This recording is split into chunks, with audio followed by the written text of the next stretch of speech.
Thank you, Matthew. That was much too much to say about me. I'd rather be talking, but thank you, but I'd rather be talking about our fabulous speakers who are here tonight. I'm a little giddy because of the roster of people who are here, so please forgive me if I seem a little childish. It has really been one of the great pleasures of my time here to assemble this group of people. I want to begin by thanking Matthew and the Center because the support that Matthew gives is more than just financial or in terms of personnel. It really is, there's a spirit to it. So thank you, Matthew, and thank you to the Center. Anna, where is Anna Donch? Anna, without Anna, we would obviously not be here. She's the one that makes it all possible, but she's especially the one who makes it an enjoyable practice. So please join me in thanking Anna for everything that she's done. I also want to echo Matthew in thanking the co-sponsors for tonight. So that's the Institute for the Study of the Ancient World, the Remark Institute, the NYU Archaeology Hub, and the Institute of Fine Arts. Their contributions are what made it possible for us to bring scholars in from so many parts of the world to talk about truly planetary issues. So that was really key. ISAW did something just a little bit more because I was on a year of leave at ISAW when I was trying to formulate this conference. And it was through conversations with colleagues there, faculty members, graduate students, and staff members that a lot of the inspiration for this emerged. So my thanks to them for that. The speakers, many of whom have flown from across the world, all are very much deserving of our thanks. I would like to thank them for helping me think through some of the ideas of this conference. So thank you for your presence and your investment. And finally, Hannah Lachlan and Claire Davis, who are themselves path-making stewards of the field. Thank you for helping me hold the nuts and bolts together when they were going to all fly off. All right. So a little over a year ago, I spoke to Matthew about organizing an event, and I want to take a little bit of time to frame how this emerged and how it's going to build over tonight and tomorrow. So I'm not just going to introduce the speakers and jump right in. In part, that is also because there is no single keynote speaker tonight, and that's very intentionally done. I don't think there's one person who can chart the paths we need to take in the world. I think this has to be a conversation. But in order to have that conversation, we need a little meat to chew on, a little context, and then I, of course, will introduce the speakers. So when Matthew approached me, my book, Unbound from Rome, had just come out, and in it I was wrestling with a question I've had since I was a master's student, reading for the first time about definitions of what Roman art is. In the context of this conference's expansive subjects, that might seem like a quibbling taxonomical question, a definition of what Roman art is, but it is an age-old question that has never been satisfactorily answered. And I think it holds some keys to the problems in world building that we all face and some ways to turn old questions around in service of more exciting futures. The quandary is a simple one. Roman art as a category doesn't have visually identifiable or ontologically grounded features in the same way that other categories like, say, Egyptian art might seem to possess. There's no doubt that Egypt was tangled, fractured, and reshaped by many contexts, some of which Catherine Howley will examine tomorrow. But it is perhaps somewhat easier to overlook these entanglements of Egypt for reasons grounded in Egyptian ontologies and visual material selection. But the unbound multivalences of Roman art are harder to dismiss or look away from. If we're really taking a comprehensive view, the art of Rome and created under Roman occupation, which is often claimed for and by a Roman art historical taxonomy and discipline, it carries no identifiable or continuously present qualities in a way that has its roots in Rome or in an exclusively Roman episteme, or that can truly claim a center when held under an ample scrutinizing gaze. For one thing, the geography changes wildly over time because Romans occupy increasingly larger territories, claiming those spaces while they sometimes allow or force people to remain and move between them, practicing some of their own ways of life, only some of them usually, including artistic creation. A complex view of this constant becoming is central to Greg Wolfe's work and a key to why he will be a respondent tomorrow. These entanglements characterize 3 continental regions surrounding the Mediterranean through ebbs and flows of genocidal, epistemicidal, and generally predatory violence, a subject whose importance Manuel Fernandez Goetz will explain at length tomorrow. Visual practices change radically across this dynamic geotemporal expanse. New and highly varied subject matters, formal qualities, compositions, material access, object typologies, technologies, and more change constantly, supplementing existing practices, sometimes overtaking primary roles in the toolkit of artistic production. To be clear, the changes emerge not because of Roman presence, but frequently despite it, across it, well beyond it, outside of its temporality, and deep, deep within it, but not comprehensively of it. Tomorrow, Braden Cordivari will address some of these subtleties, among other hemispheric questions related to the limits and possibilities of thinking politically about knowledge exchange. All of this fluidity and multidimensionality intersects with many other globally implicated material worlds that were constantly becoming, simultaneously. And they did so in the sphere that is dominated by the imperializing tendencies not of Rome, actually, but of Roman studies.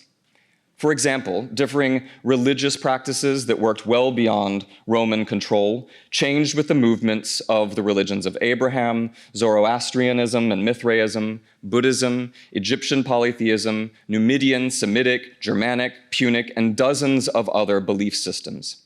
Each of these itself was constantly reassembled through flows of tribal, territorial, nomadic, commercial, and temporal reformation. All of that despite, under, and beyond a Roman world. Each found representational, symbolic, and philosophical expression in changing visual material modes of communication and affect. They then entangle with economic factors such as the introduction of contract labor, price edicts, human and animal exploitation, and an ancient racialized system of bodily capital, and all of this worked through infinite other entanglements. It is this fluid, unbound multivalence that I think usefully encumbers the possibility of defining a Roman art. So, while Natalie Campion attentively stated that Roman art is so much to hold within one realm that we ought to give up trying to define it, my frustration with the situation arrives from the opposite perspective.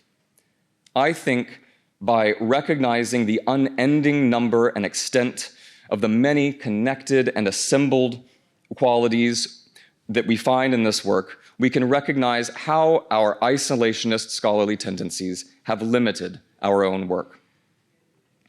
The attention on one disciplinary quandary, and generally the space the discipline has occupied, enables a simultaneous intellectual resource hoarding and an intellectual stifling of global narratives. When looking honestly at resource allocation and scholarly work, so that is faculty appointments and departments and funds to support them, all things that we're all anxious about right now, all else happening in the world has been epistemically subordinated to just a handful of endeavors because of the intention to a segregated and highlighted telos. The question is, what more could we be learning about if we were to follow the flows of these and all the materials in the world and the ways they entangle with others, exposing expansive scales? Such a question runs into barriers when we recognize that there is no other academic or public space that provides the resources needed to ask these questions on the immense scale required to build out worlds as full and as rich as we have done for 500 years of classical scholarship. Keeping our disciplines and taxonomies separated has kept the brilliant spotlight on major conglomerates in their moments of greatest muscle and identifiability. And this critique begins to apply to places beyond Rome. Even at all of the exciting, expansive institutions like Global Antiquity at UCLA, the Ancient World Center at Berkeley, Archaea at Yale, ISAW here at NYU, ISAC at the University of Chicago, and that's just the ones in the United States, all of these which are looking away from the overrepresented disciplines, even in these spaces, usually other parts of global ancient studies have similarly centered moments and conglomerates that pull attention and resource with their own teleological potentials and realities. It is worth underscoring that other centers like ancient China never take up as much resource and psychic space as what Joy refers to as Greece and Rome, all one word.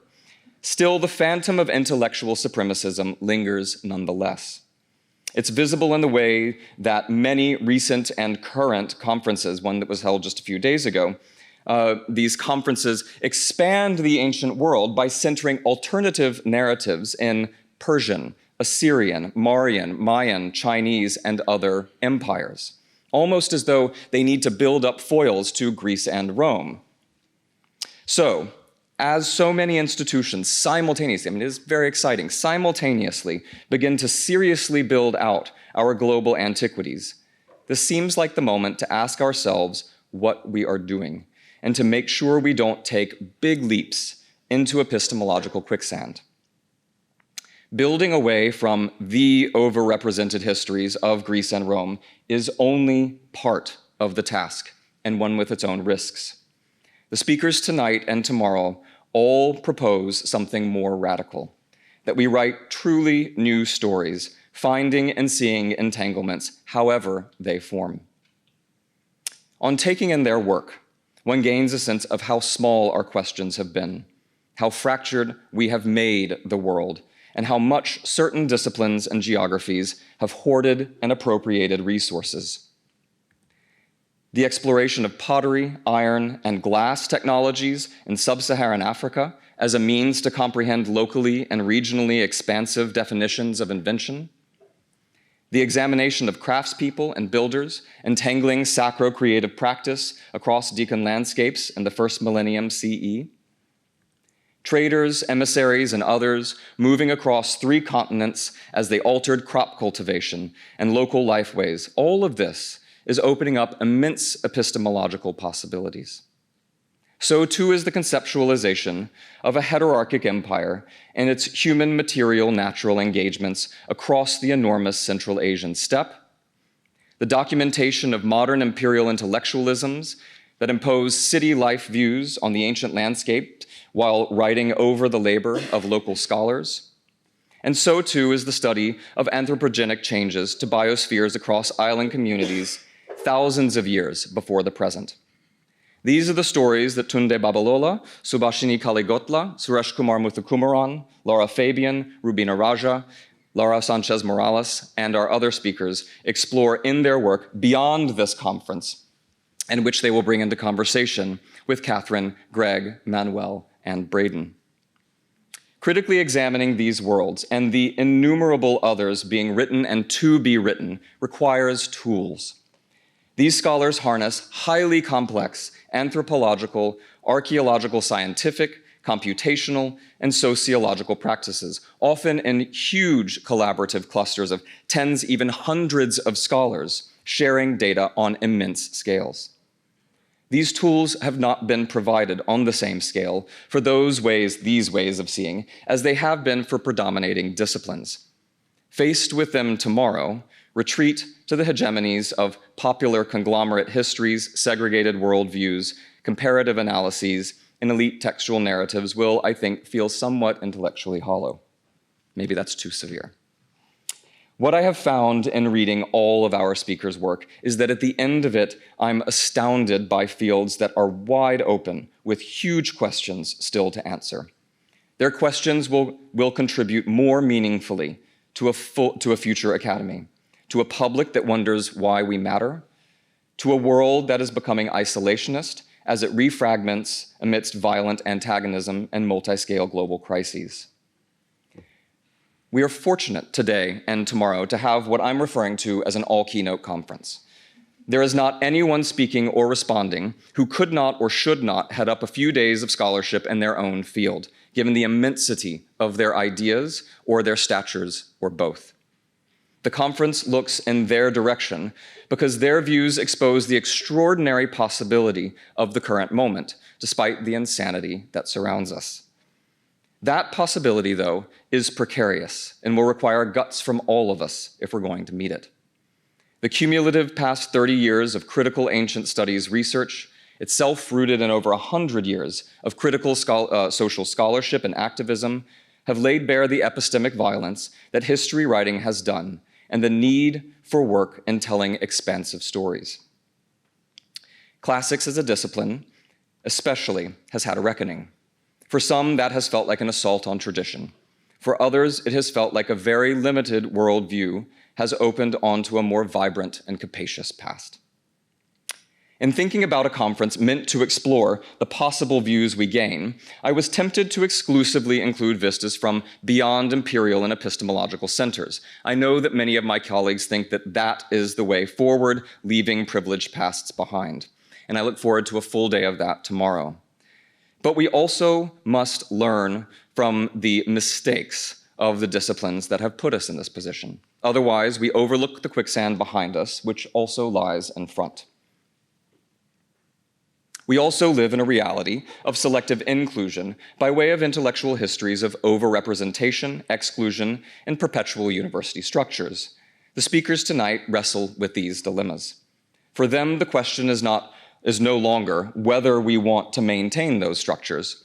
Rafts of scholarship have explained why we cannot do that if we want to call ourselves thinkers. The question is how to build worlds with eyes wide open for the quicksand, and the brief is for all of us to do it. So I turn now to tonight's conversation. Each of the participants has provided ways to address the elephant and move past it.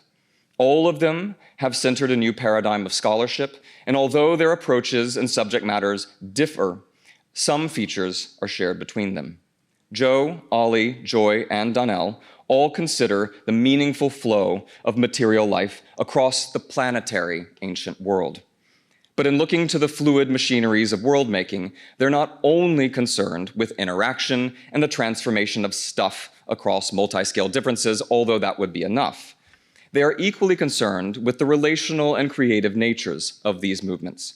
Even more, they're concerned with how we create our own assemblages of these past worlds, how it is a choice to build the worlds that we do out of the information we have, and through the affordances of that information, and our own material and psychic biases and resources. Each one of them, and each of our speakers tomorrow, recognizes the way our positions have pulled certain qualities of assemblage together and omitted others, and they understand how this has been done for centuries. Each calls on the materials they deal with and the vibrancy of the matter they investigate, the plural multidimensionality of it, and of those studying it. So, to the speakers. Oliver Harris, I'll refrain from keeping your pictures up because I would myself not like that. Oliver Harris is professor of archaeology at the University of Leicester. His 2021 book, Assembling Past Worlds, asks archaeologists and scholars to carry very strong theoretical reformations about multiple co-present stories of the distant past in their basket with them. His book is focused on the archaeology of Neolithic Britain and takes in view analysis of monumental stoneworks, burial formation, ceramic manufacture, human and animal bodies, houses, and other changes to the built environment. He investigates the dynamic material meaning and the active contribution of material qualities to a non-anthropocentric understanding of human natural engagement. In doing so, Ollie's work in this book and well beyond it in his raft of scholarship asks the most of any one of its readers. At stake is an extraordinary, fundamental question. Can we see the past? Not can we understand bits and pieces, but can we take it in? A key to this is his insistence on the vibrancy of matter and new materialism's archaeological analysis in its subtlest forms.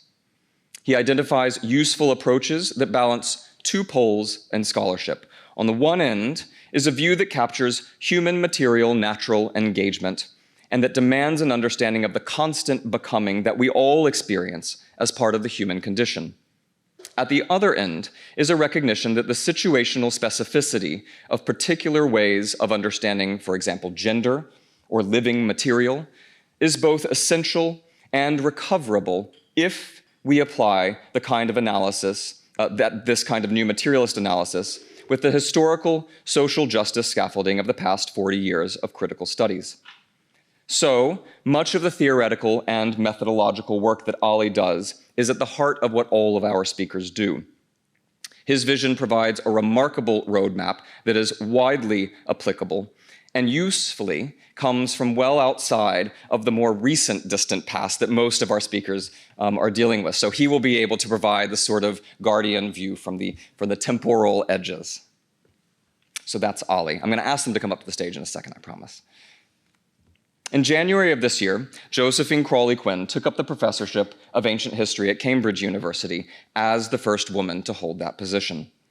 If Ali's book traces epistemologically and ontologically the way that we understand the flows of matter, Jo's book, How the World Made the West, sets you on a boat with a single sail in the opening pages and carries you on the fluid global experience across more than 3,500 years.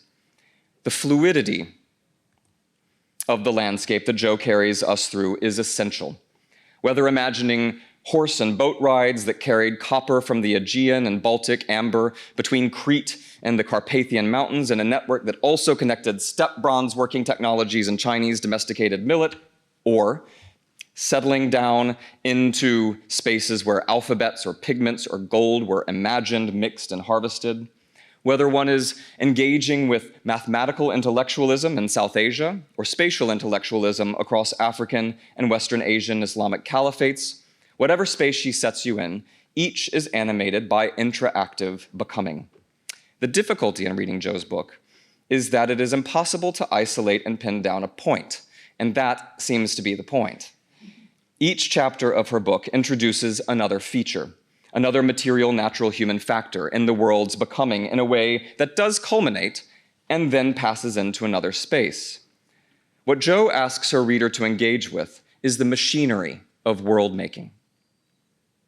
The rhetorical feat of the book is that each chapter weaves through its stories of the past a critical reception and repair in many cases of the more recent historical biases and silences that have told one narrative in lieu of another. The result is a world making that one can't step back from.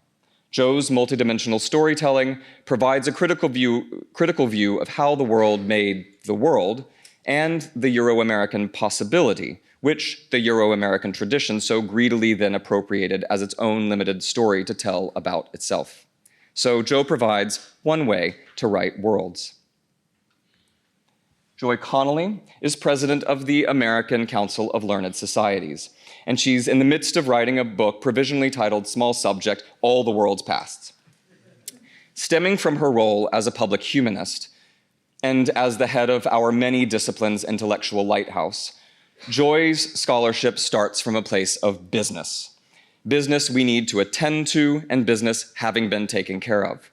Her essays in TAPA, the American Book Review, and her forthcoming article for a special issue of Daedalus. I've said her book is forthcoming, so these are all things that you can get now and read if you want to while you're waiting on the book to come out.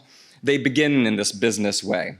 In the case of the Daedalus article, by naming a problematic specter, how Greece and Rome have overpopulated the collective imagination of the ancient past. The bald truth of this statement allows it to take just a few sentences, and she wastes no time in saying that those days are gone. Her work is not about staying with problems. There seems to be a responsibility here, and maybe I'm wrong, that seems to be involved with the professional role that you have, that asks Joy to not stick with the problems, but to chart solutions and paths to them. Across her work, she is outspoken on the need for universities, for academics, and for society to look past market-driven education and to instead re-embrace the skills and collective understanding of our shared human condition. She points to all the world's pasts as a way forward. The plain fact of white supremacy's claim to Greece and Rome as the ancient world allows her to move with enthusiasm past that intellectually barren landscape to the thrilling diversity of planetary ancient worlds, a phrasing I borrowed a few moments ago, in which she pulls from Achille Mbembe. With this, Joy explains that we will come to understand ourselves better by learning about a far more complex and simply exciting and bigger past. As a public intellectual, Joy explains future conditions of collective thinking, which can remain rooted in discipline and specialization while collaboratively endeavoring to see new views. The torch she carries in this role is the one that provides the guts that we all so badly need. Daniel Padilla Peralta is professor of classical studies at Princeton University. Like Joy, his book is forthcoming, but you can get, it's like July, right? In July, so it's almost here. This book sets a vision for classicisms that must take up space and that are better suited to valuation through plural multidimensionality. Now, I use the comparative better because Daniel keeps this potential in juxtaposition with the classics most students and scholars know, the one that he says, and I'm going to quote, metabolized history in general, and Black history especially, and the Greco-Roman bowels of a specific and overrepresented classicism. The goal is to think with the privilege that the word classicism holds, and to build worlds with that privilege. His book wrestles with the structured epistemological priority of our classical academy, which is predicated on histories of epistemic appropriation and silencing. So at once, he holds two imperatives in balance. On the one hand is Hannah Arendt's, which he points to and which I will quote because it is so true, all efforts to escape from the grimness of the past into nostalgia for a still intact past or into an anticipated oblivion of a better future are in vain. On the other hand, he keeps prospect for a future. It's slippery, but I think I held on to it best in a passage from the final chapter where he refers to these two and several other works by Kehinde Wiley and Kara Walker. There he provides a view from them that charts Joy's thrilling possibilities. And again, I'll quote from Daniel. To engage with them critically entails coming to terms with the prospect that Blackness is better suited than the historically white and white supremacist overrepresentation to deliver on the promise of classicism as a system of valuation. By the end of it all, no dualistic relationship between history and those who evaluate and write it can withstand this embrace, which emerges from Daniel's point of departure for classicisms. So, with that, please join me in welcoming Joy, Ali, Daniel, and Joe.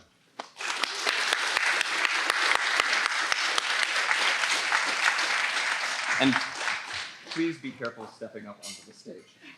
Don't push your chairs back. Please. All right. So if you flick up the little switch, you should, oh, yes, that works. You should be able to speak into your microphone. Thank you all for being here, first and foremost, in this warm room. It's especially warm under these lights. So we're doing something a little different tonight in that we don't have a keynote speaker, and I've tried to give a little bit of a flavor of each of your books or your forthcoming books and your work. And there's only so much that I can do with that, so I hope you will provide some flavor as I ask questions. But I want to start by asking you a very straightforward question. This is for all of you to answer. The question is very short, and then I'm going to do a little bit of elaboration. And that is, what brought you to these subject matters, the ones that you treat? And that is, or I should say, what brought you to the work that you did? Was it the subject matter? Was it an approach that you wanted to try out? Was it a question or a problem that you wanted to address? And I ask that because none of us has time. The four of you definitely don't have time to spare. So out of a million things that you could have written on, you chose to write on these subjects, and you chose to do that now. So what was it that struck you that made you want to write these books or these articles, these ideas down? Anyone can go first. I guess it's Joe. Yeah, I'll go first. So I think in the case of the book that you were just being so kind about, I mean, for years, I'd had the problem that I'm sure everyone in this room can sympathise with from one direction or another, of feeling that the idea, that the reason to study Greece and Rome classics is because Greece and Rome are the roots of Western civilization, is a really bad reason to do it. There are so many good reasons to study Greece and Rome. There are so many reasons to study a much bigger ancient world. But that was a bad reason to do it. But that didn't actually, that kind of irritation wasn't enough to actually get me to sit down and write a book. And in the end, the new thought that I had, 5 or 6 years ago, that actually made me think, okay, I think there's something here that I want to try and get out of my system, was realizing that the problem that I could half see wasn't actually Greece and Rome, and it wasn't even the West in this particular case, but it was civilization itself. It was the idea of civilization and civilizations, and it was realizing how incredibly recent those concepts are, that the idea of civilization, the word civilization, is an 18th century term. It is never found before that. Even in the 18th century, it's still an abstract idea. Anybody can attain civilization, with the right education and enough effort and so on. And the kind of people who write about civilization in 18th century Europe make it look awfully European. But it's even at that stage, it is really an idea about human progress and flourishing, very much part of an Enlightenment sort of teleological idea of how all humans ideally progress to the top.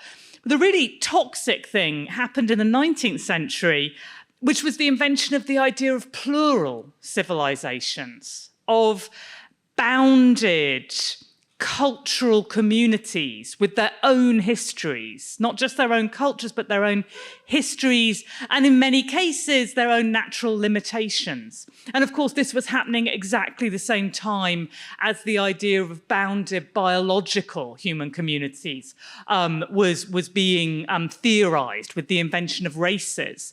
And it was that realization that these civilizations that seem like natural facts so often today, that books get written about why they clash or why one does better than others in certain time periods and so on.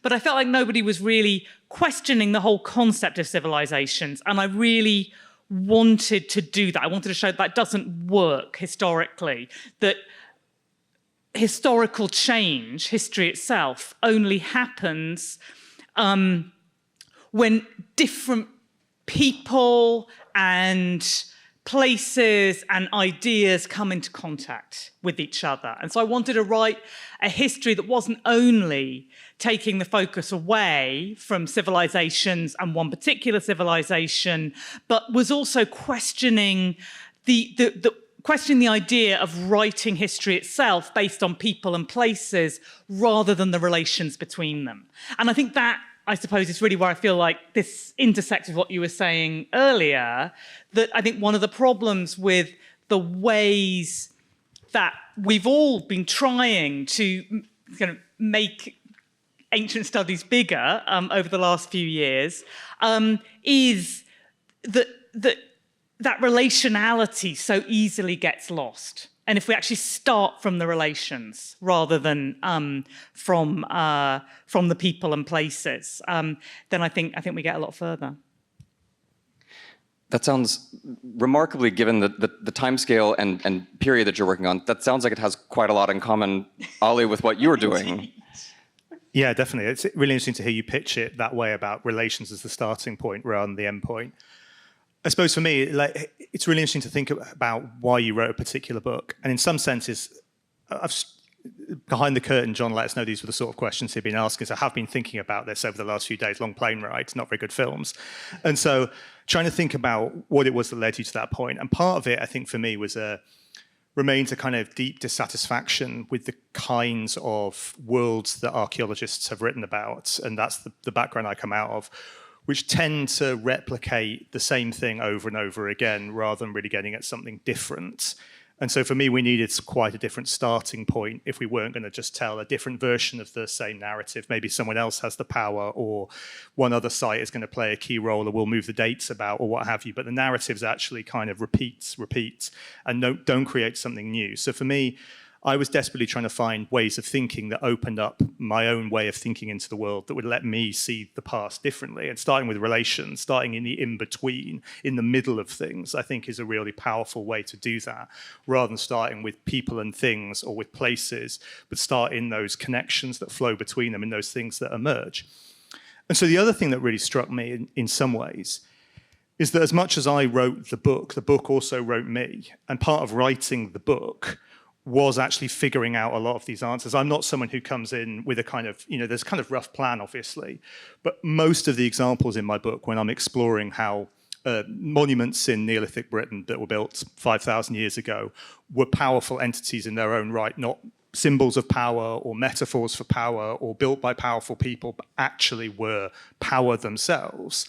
That's not an idea that I had and then I wrote a book about it. It's an idea that came as I worked with those materials, as I entered into those relations with the places, with the ideas, with the other scholars I was working with.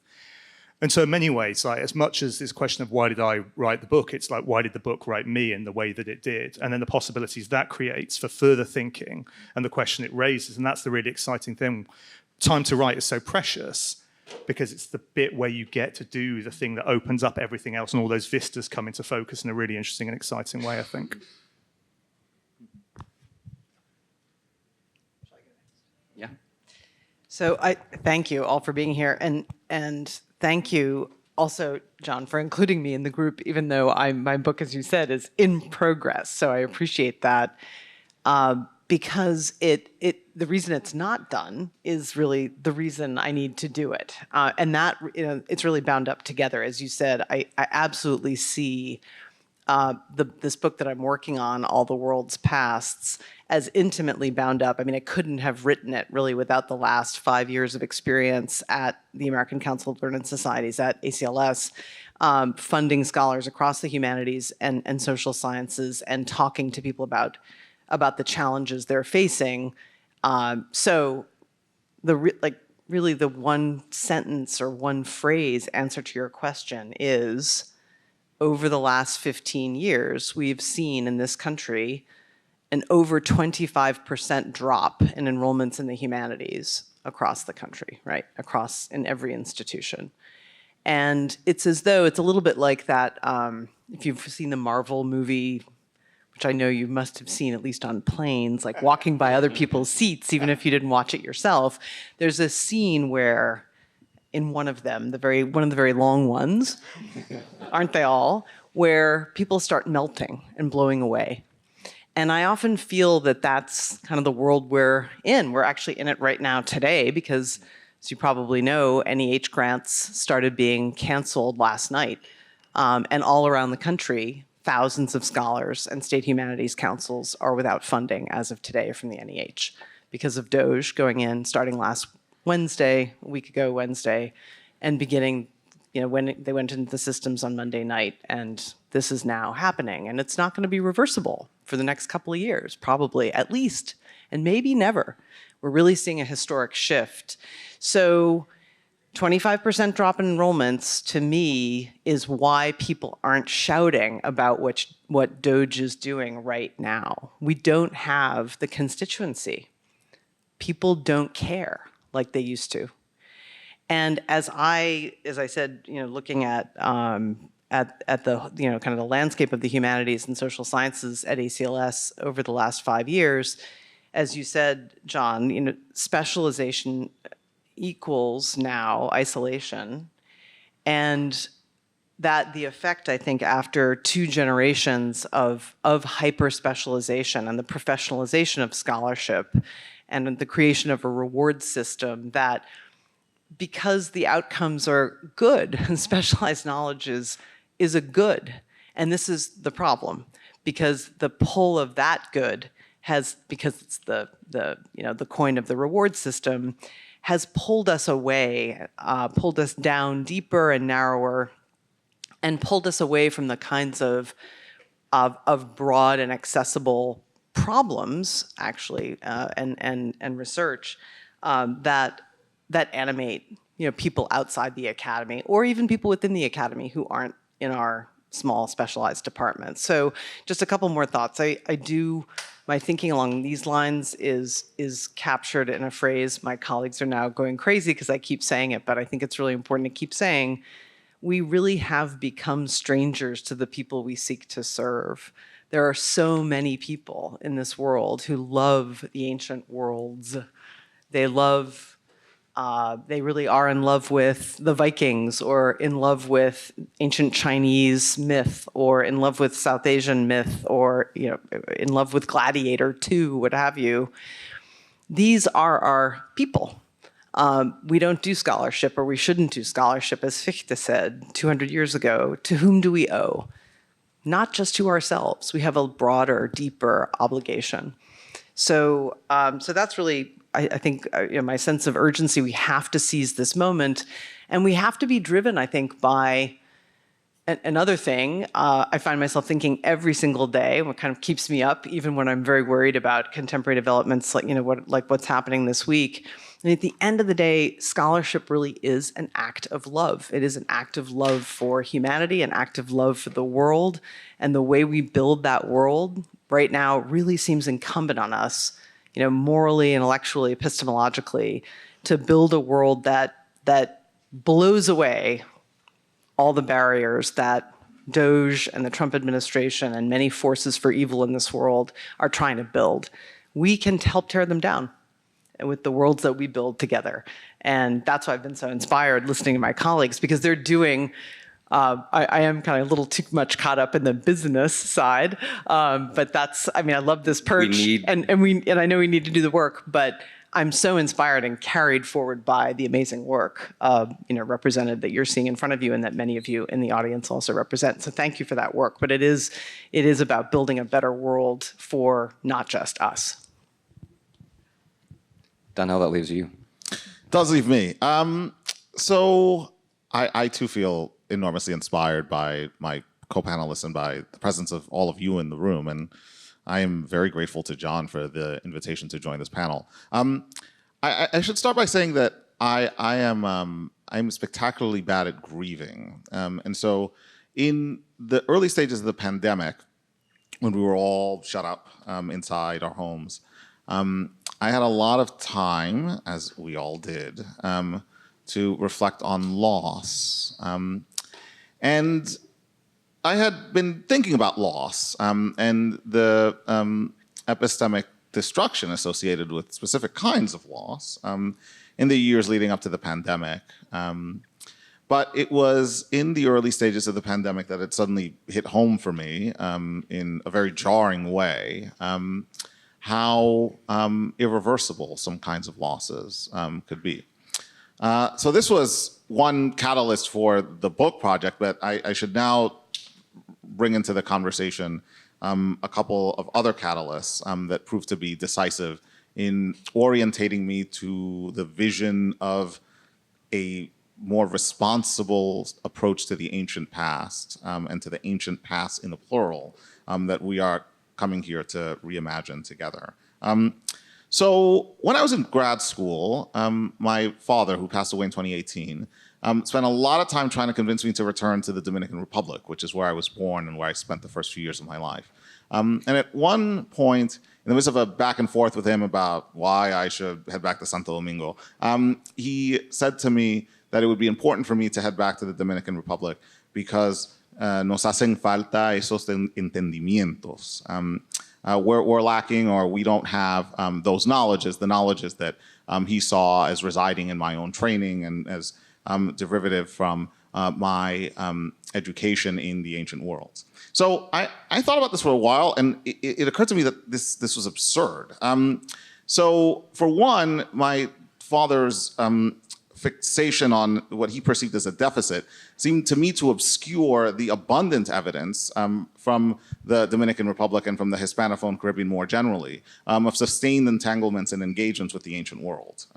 So I was sort of at a loss to try to figure this out. I spent years trying to press my father further on this. I mean, he tended to speak in enigmatic turns of phrase, and this was one of them. But eventually it occurred to me that he was actually talking about something else. He wasn't talking about any sort of like content or domain-specific knowledge at all. He was talking about a style of intellectual inquiry that could better help communities contend with loss. He had sort of figured out something about my own interest that it took me a while to figure out, namely that one element of my training that seemed resonant for him and that seemed actually also politically meaningful to him was that I was developing a set of resources for understanding not just cultural continuities and appropriations and adaptations, but also significant cultural ruptures. And it was the ruptures business that really became consequential for him and for me. Trying to make sense of these ruptures, trying to understand what the material conditions of those ruptures are, and also crucially how communities attempt to overcome those ruptures. Here, another dimension of the conversation that took on new significance during the pandemic warrants a comment. So in much of the work that I had been introduced to in graduate school and in the early stages of my professional career that looked at, for instance, the transformations of ancient Afro-Eurasia in the context of imperial regimes, there was a sizable amount of coverage devoted to continuity. And so the idea foregrounded repeatedly in many of the works of scholarship with which I began to engage critically was that, you know, in the face of sometimes pretty seismic upheavals, communities could make it through, right? There would be a variety of tactics of negotiation, accommodation, and so on, by which these communities, faced with at times very existential threats, could manage to bridge between their past before imperial domination and their present and futures under hegemonic domination. But one of the things that became abundantly clear to me over the course of the pandemic was that it is imperative to reckon with the fact that there are communities for whom this option simply does not exist, because they are destroyed. And so now, as I understand it, we have a pretty serious ethical responsibility to address ourselves to that, right? So for communities that cease to exist, and for knowledges attached to those communities that cease to exist, it seems to me vital to develop a pretty robust ethical and scholarly framework for addressing ourselves to our own implicatedness in reproducing patterns of loss and erasure, and for ensuring that the memory and knowledges of these communities can be, to some extent, recovered. I say to some extent because if the predicate of total destruction is correct, then it is not possible past a certain point to recover those things that have been destroyed. But nonetheless, I saw it as increasingly important in the course of the pandemic and in whatever has come after the pandemic to think more critically about how destruction organizes our ethical relations, including our ethical relations to those who are not here. This then meant that as I began to sort of conceive of what eventually became this book, I found myself most fruitfully in conversation with folks in Black studies who have done this work. Some of the motivators for that engagement stemmed from aspects of my own training. I had spent a fair amount of time in undergrad in AAS classes, and then as I made my way through graduate school and beyond, I found myself increasingly amazed, chagrined, miffed at the non-engagement shown by many ancient historians and scholars of the ancient world with what I saw as texts in Black studies that could really provide new ways of thinking about the parameters of loss that were meaningful and of interest to me. But I'll end by noting one more thing, which is that in many respects, my own orientation to the ancient world has taken the form of a reckoning with W.B. Du Bois's famous account of bringing the proarchia, bringing Cicero's speech in defense of Aulus Licinius Archius to the rural countryside, and thinking about how to make the knowledges that inhere in the ancient world and in ancient past, more amenable, more tractable to contemporary communities, including communities on the receiving end of racialized violence, has attained an ever more prominent space and place in my own thinking about my responsibilities as a scholar and my responsibilities to those communities that shaped me. So those were really the dominant catalysts for why I came to the project. So, okay, I'm going to skip through the next two questions that I had because you really sort of pushed us into a territory that I want to make sure I ask all of you. And that is because, Danielle, you're talking about two simultaneous complications that we have to deal with. One is that we don't just have blind spots. There is, you've heard me talk about, you sort of referred to it in this way before, there's a sort of dark matter that we can't see because it has been so comprehensively and destructively eradicated, right? Not just the people, but the information about the people who were there, the materials that they were engaged with, what their lifeways were, what their contributions were. In many cases, as many of you write about, their work has been appropriated so that it actually seems like somebody else's work who claimed it, right? So we're confronted with this what is so commonly referred to by so many important Black scholars as the archive of silences, right? Or the bundle of silences. Or the silences in the archives. So that is one major obstacle that we all face in trying to do any of this work. And whether that is something that is not related to epistemic violence or physical violence, whether it is just lost due to time, we all face these huge absences. And that is a type of major obstacle. In writing the kind of work that you all anticipate we all should be writing. So for myself, for graduate students who are sitting in the room, for colleagues who are sitting in the room who would like to do this kind of work, what obstacles did you face that were maybe sort of almost stopped you from doing something? And how did you overcome them? Did you bypass them? What do you do when you are faced with that kind of, I promise I'm going to get to positive questions. What do you do when you're faced with that kind of obstacle in doing this kind of work? What do you do? I'll say a little bit more about this because I mentioned the faculty reward structure, and it's such an alien and abstract or boring, weedy term. Maybe it's all those things, but it's probably one of those things to all of you, each of you in the room. But it's so key. I think the material reality of the merit reviews and promotion and to kind of pretend that this doesn't affect us, right, is crazy and not realistic. And that is the seed from which many of the obstacles that concern me most grows. And just two examples, although I could name 10.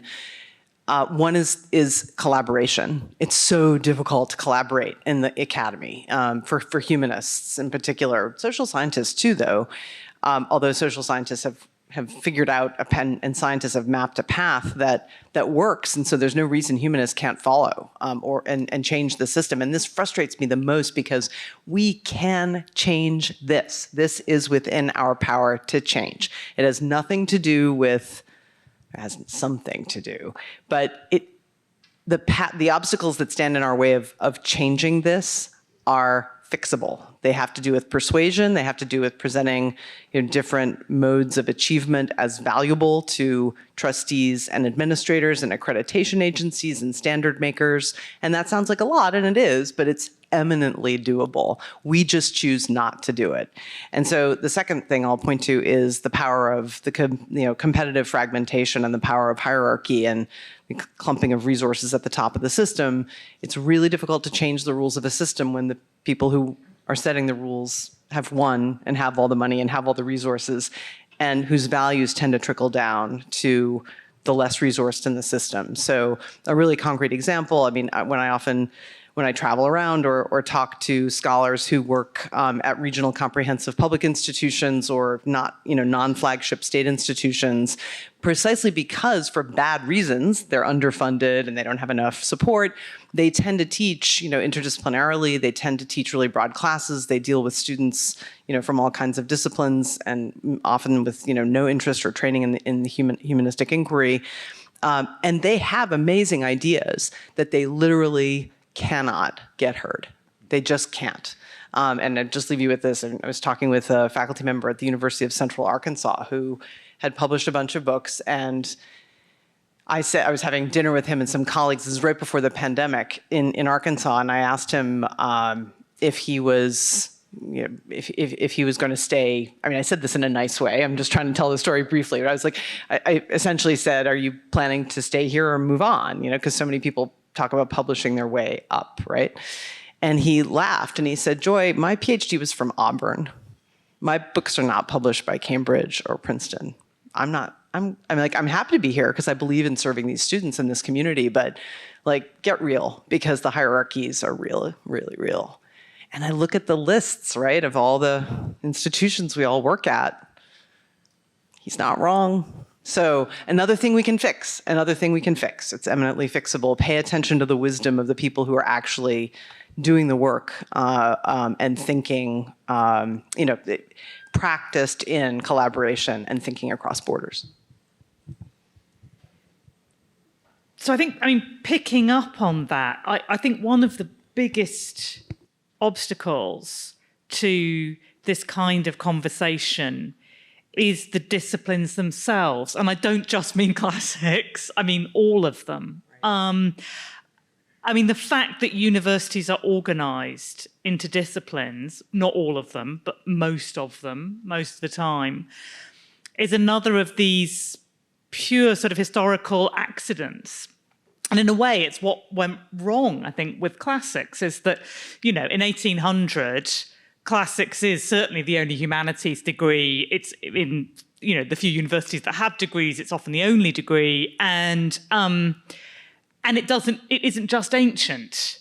It is based on Latin and Greek texts. But, they're supposed to illuminate the whole of humanity, human studies. And I think what has happened since, and one possible way that could have gone forwards is that classics did start to take on more languages and more subjects as, new sources became available and so on.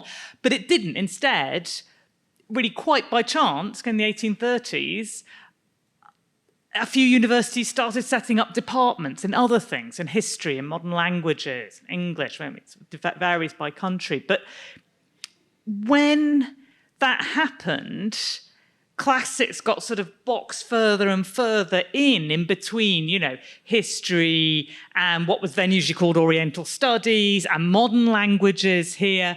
And I feel like classicists, but also all those other people in those other disciplines, have been spending all the time since just kind of burrowing into their boxes and really building up the walls. I once was in charge of building a new humanities complex in Oxford, and it is finally now being built now that I've left. But one of the things that was so frustrating, it was a wonderful project in lots of ways, but one of the things that was eye-opening and frustrating was that every head of department was absolutely determined that their department should have a separate wing that had a certain amount of space, had its own lecture theatre, had its own... And I said, well, what if in 20 years' time your department is much smaller or much bigger? Wouldn't you want it to change? And then, I became very unpopular for a while after that. But it seems to me that I think at that point I was still thinking in terms of, wouldn't it be nice if disciplines changed and moved around and shrunk and enlarged and so on according to, the interests of the moment. But now I just don't think we should have disciplines at all. What if a university was just made up of things like this Centre for Ancient Studies, but without the individual departments and so on, without the individual degree programs, not in a way that gets rid of specialism and even expertise and so on, but in a way that actually promotes a constant conversation like this, where people have to think every day, who will I be collaborating with today just to do my job? So that's my thought. I saw both of your microphones moving up. Oh. Okay. I've already got like 72 things I want to respond to. This is impossible.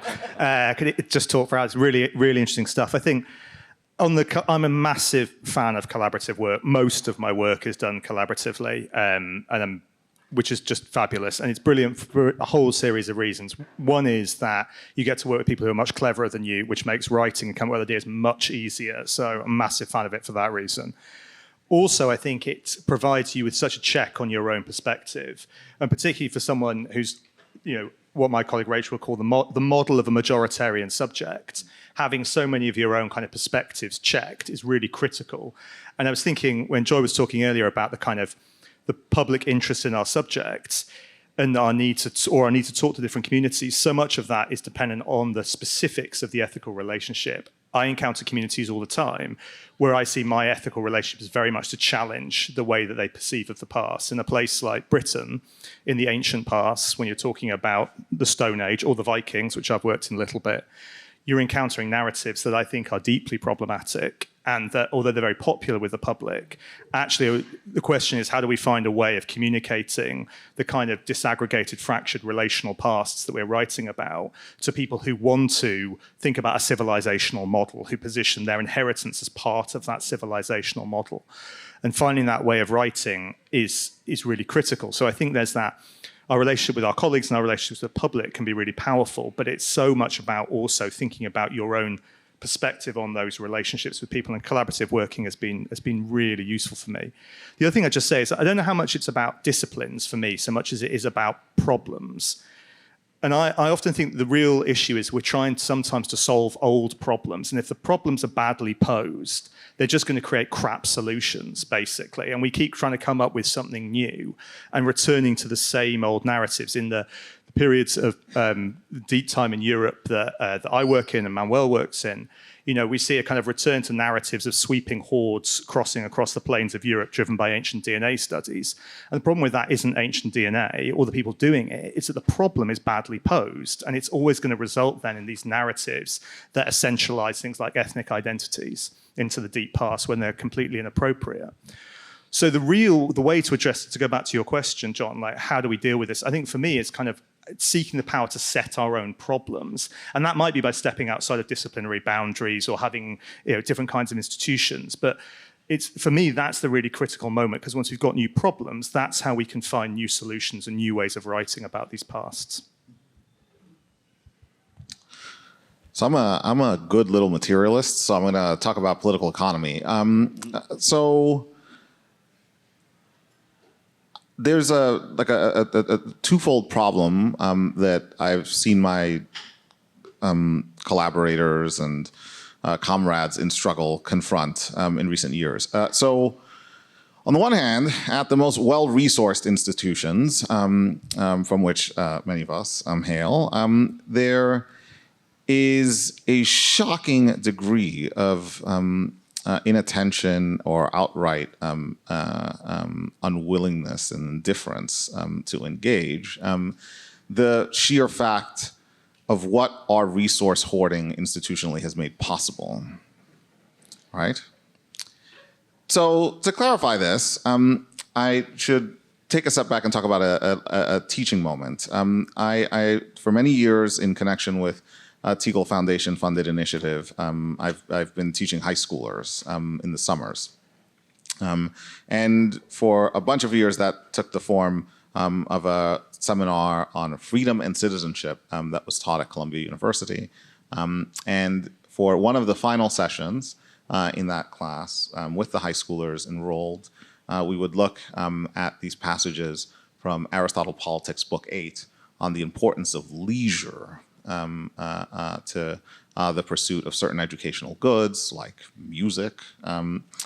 And I would invite the students every summer to think about this passage and to think about its emphasis on the need and the justification to pursue forms of education that are non-utilitarian in nature, And then I would say, okay, but you see that the underlying material condition for the pursuit of these non-utilitarian modes of education is leisure. And what do you need in order to have this leisure? What makes possible the leisure that we have to come together in this room to talk about these things? Well, you need certain material baselines to be met. And the conversation would tend to veer in one of two directions. So sometimes we would talk about the denial of leisure as a function of our political economy. So like I would invite them to talk about their parents or their family members. And I would say, look, like my stepdad was an auto mechanic, has been an auto mechanic his whole life. He hasn't really had much leisure. Like dude worked 16, 17 hours a day at different points in his life. And yet I would hold that there are forms of knowledge that inhere in him that have been valuable and resonant for me in spite of the denial, the structural denial of leisure to people like him.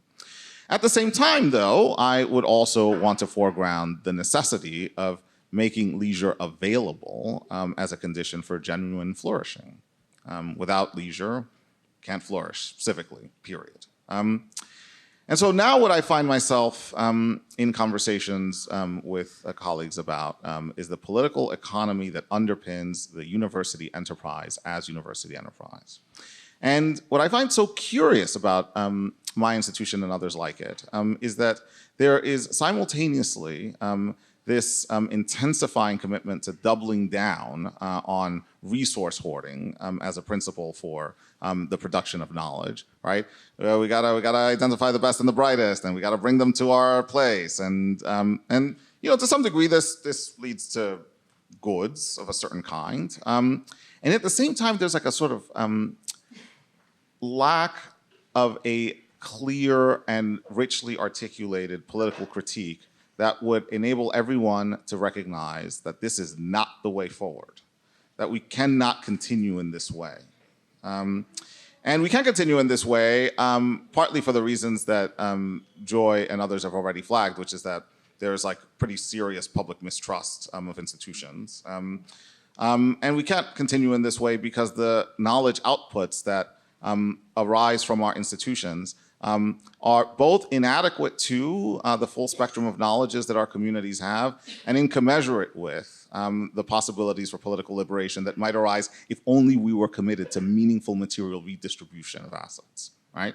So the struggle as I see it is to make a compelling political case for this. Like much of the scholarship that we do is ultimately, I mean, I would say all of it, but I mean, I have some Cavlin colleagues at my institution who would say that, oh, we can separate some of the things that we do from politics, haha, never mind.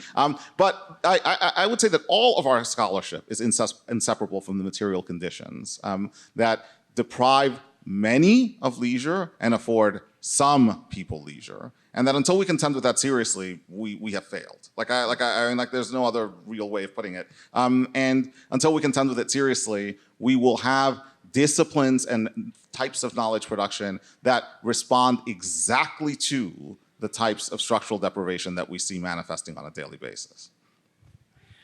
Okay, so then if I can put the two of your comments together, Joy and Donnell, you're arguing that there are massive structural changes that need to be made in the way universities are, or actually all of you in some way have sort of hit on this, the ways universities are run, organized, and funded.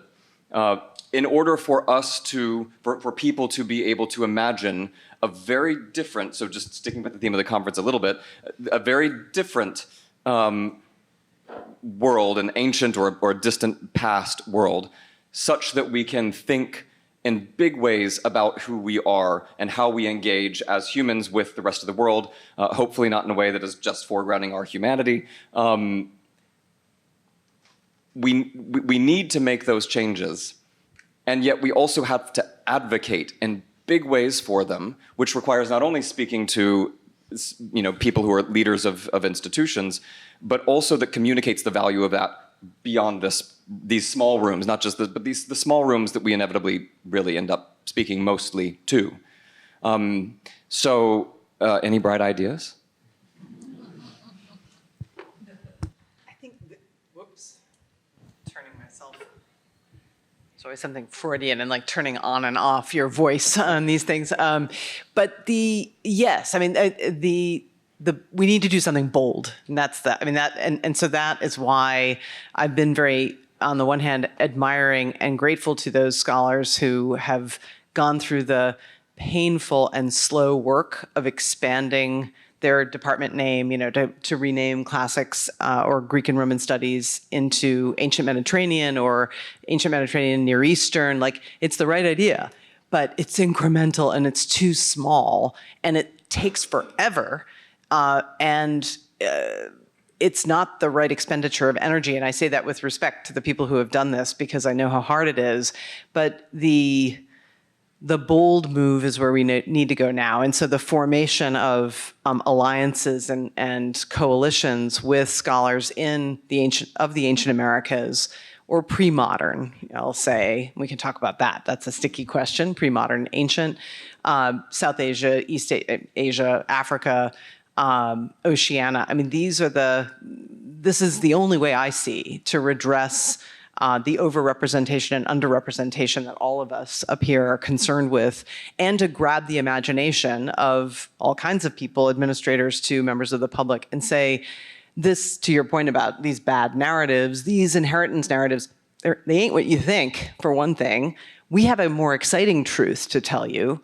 And structurally speaking, we have a way to bind together and to come together and make cases for hiring and fellowship lines and all the things we need to do within the academy to keep study and inquiry going, but really breaking the egg, and saying, this is our bold new epistemologically defensible, structurally grounded notion of study, captured in a framework we can call a program or a department, or maybe we throw out degrees or a center or whatever. It's going to take many forms. I mean, we have 3,600 institutions of higher education in this country. It'd be crazy to imagine just one solution.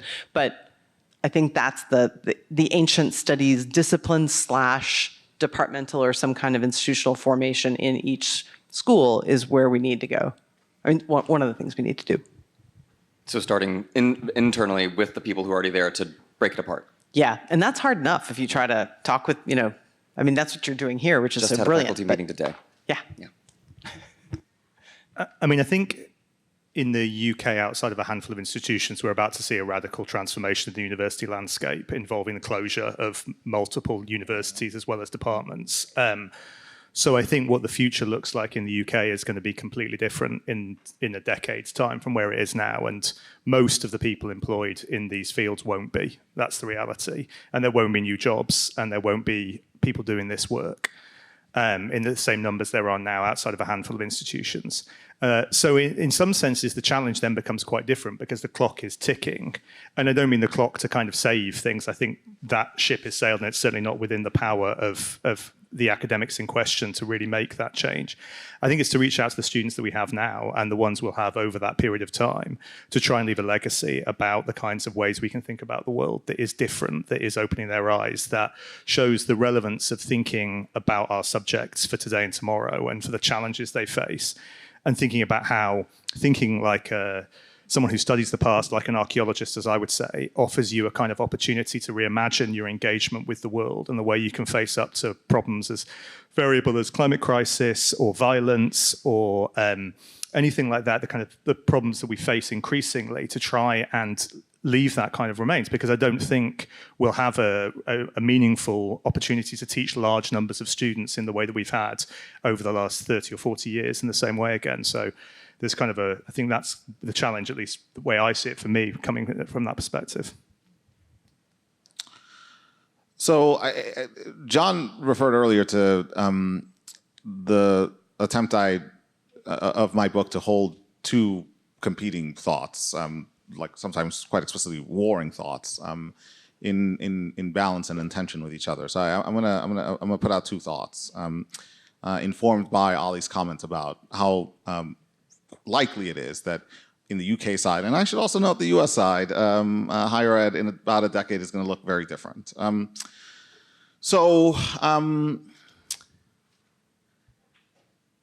over the summer, I was rereading a book that had been recommended to me early in the pandemic, but that I had not picked up at the time because I was worried that it would put me in an even worse mood than I was at the start of the pandemic. And it was the book is Jonathan Lear's Radical Hope.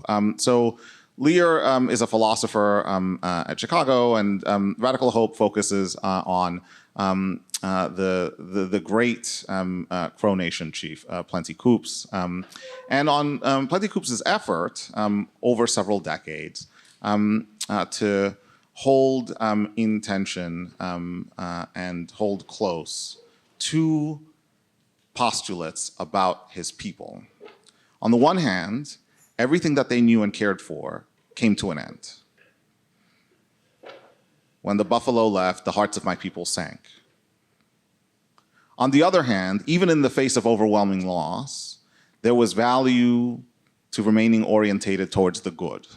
This was particularly important, as Lear shows through a very careful reading of some of Plenty Coups' interview comments in the final years of his life, in situations where you don't actually know what the good will look like, right? So this is a point that Lear repeatedly revisits, partly by talking about these dreams that Plenty Coups has when he's visioning as a young adult.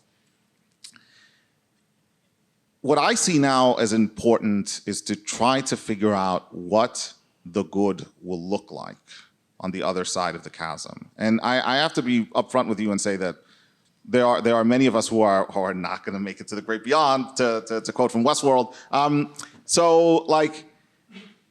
I think about this on a daily basis. I mean, in light of the activities of the current fascist state, I could be snatched up by ICE tomorrow. It's like that's not even a joke. And I try to think about what it would mean to remain rigorously orientated towards the good in the face of daily reminders that everything that I value, everything that I've cared about, everything that I have been professionally socialized to see as worthy of my respect and time is coming to an end. So if I know that, if I can accept that, what would I struggle for? What would it be worthwhile to persevere in the pursuit of?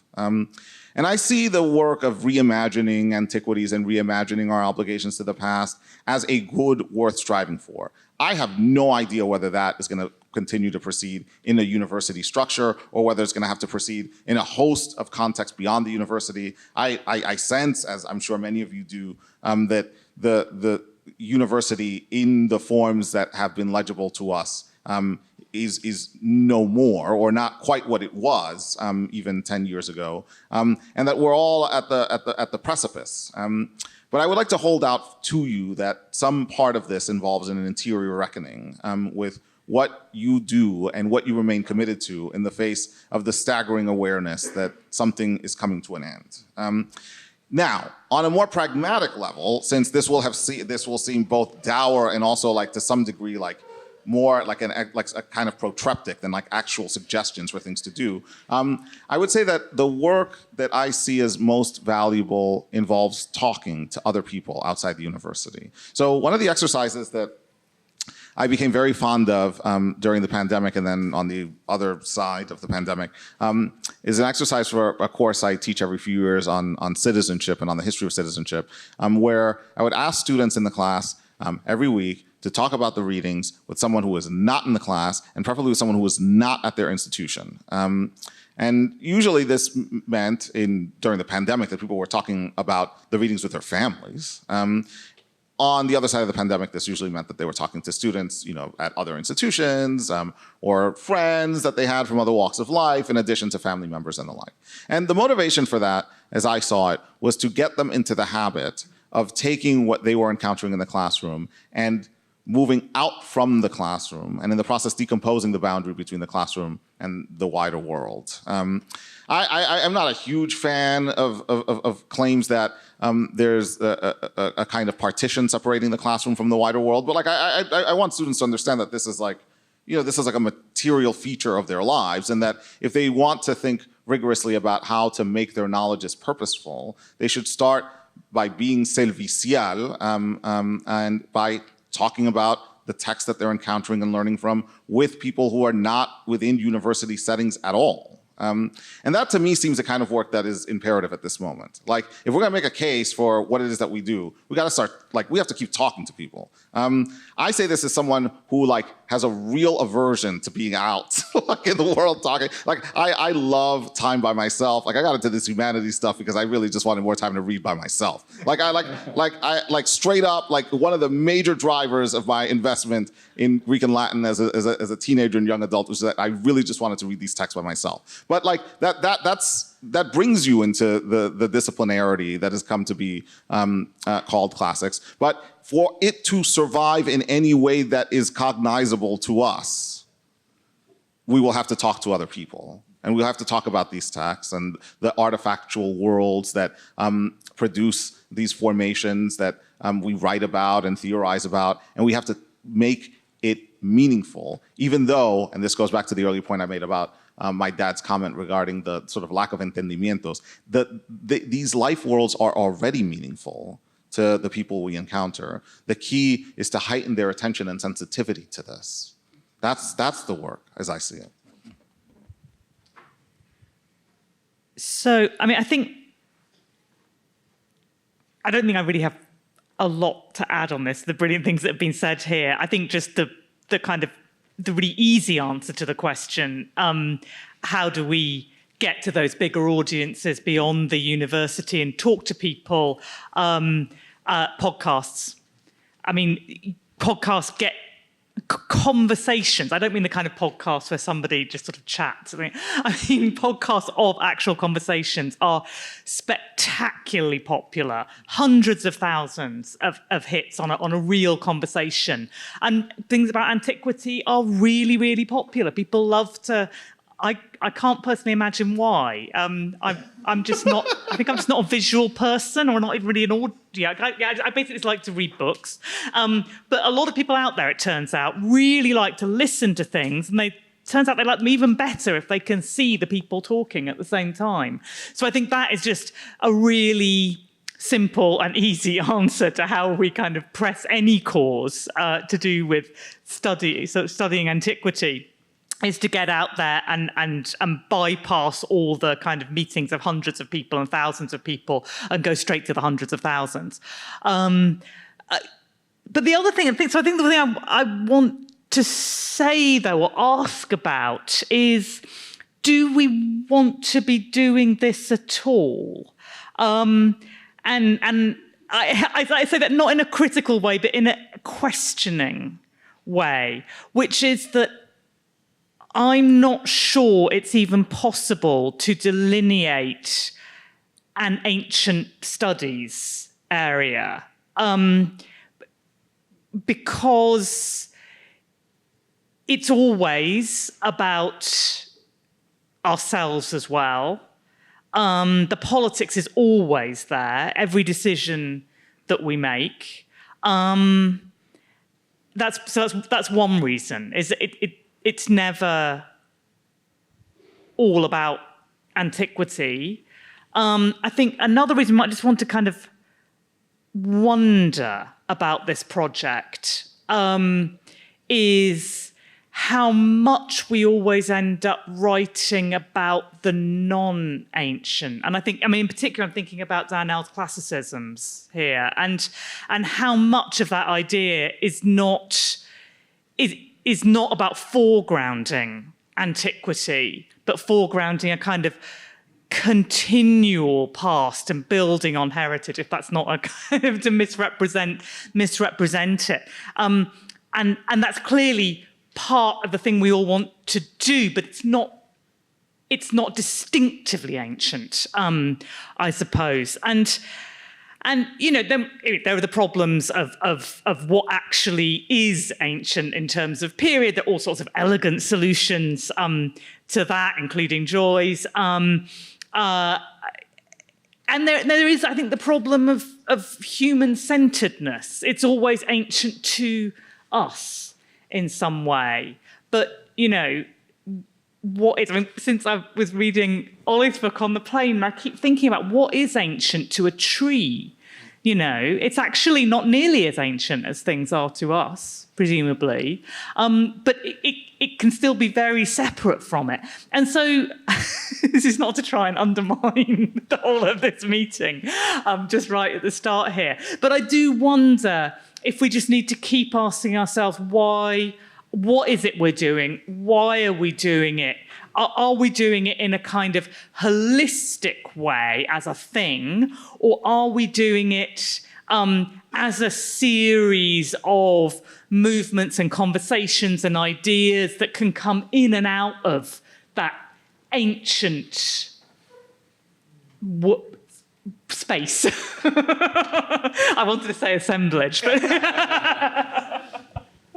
Go ahead, Ollie, you have a response to that. Yeah, if that's all right. I don't want to dominate at all, but just to come in there, I think there's two things about that. One, I think it comes back to, the thing I was saying about what problems are we setting for ourselves? Like, how do we set the right problems, or what are the right problems? I think in my discipline, and maybe this is true for other things studying the ancient world, but I wouldn't want to speak to that, the kind of dominance of what happened as the question has kind of tied us into some very narrow ways of thinking. That's what really matters, is what happened at this battle, at this event, when this monument was built, anything else like that dominant question. And that's so narrowed our solutions down. The other reason, though, to kind of keep probing, I think, is the past. It's absolutely not gone, right? It's around us all the time. Everything in this room comes from different periods, from all of us to the different materials to the things they're made from. There's the coiling up of lots of presents are here around us. Presents in the sense of time, not as in things you open at Christmas, obviously. There's all of those things are here with us at one particular moment, and that's a massively rich resource. There's a kind of pool of energy there that we can open up and use to engage in all sorts of kinds of ways. And people will do that, right? The past is drawn on all the time by politicians, by members of the public, by our colleagues, by our students, in all these sorts of ways, consciously and unconsciously. The material world, the past it brings with us, is being drawn on in all kinds of ways. You know, in one sense, chopping down a tree and using its wood is drawing on that energy in a direct sense, right?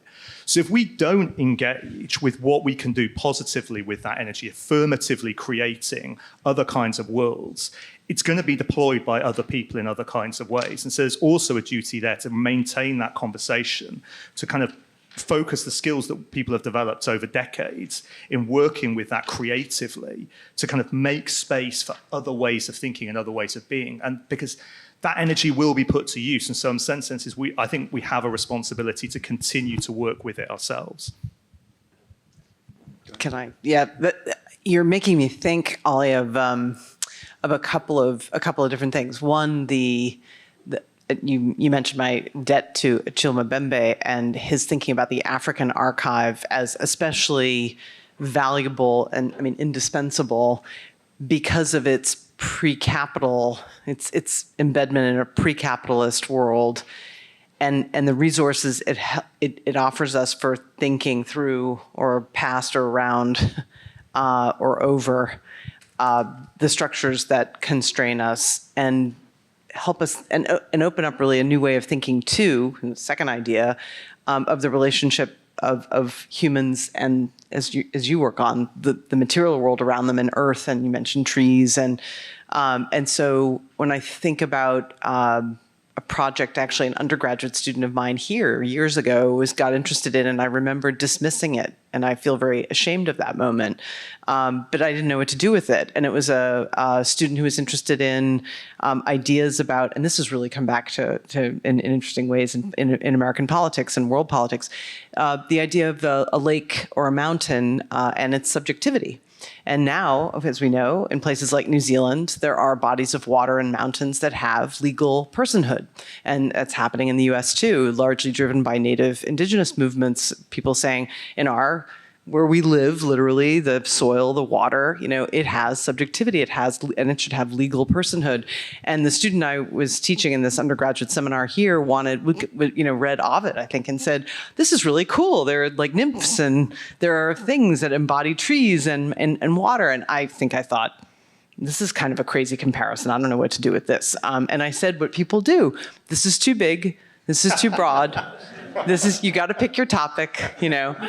But I still remember that. I've had, you know, these are moments where students teach you, right, that really stick with you. So it's just a couple of examples of ways in which thinking about, you know, the organization of knowledge itself and human experience, we have so much to learn. So that's kind of my answer to the why ancient.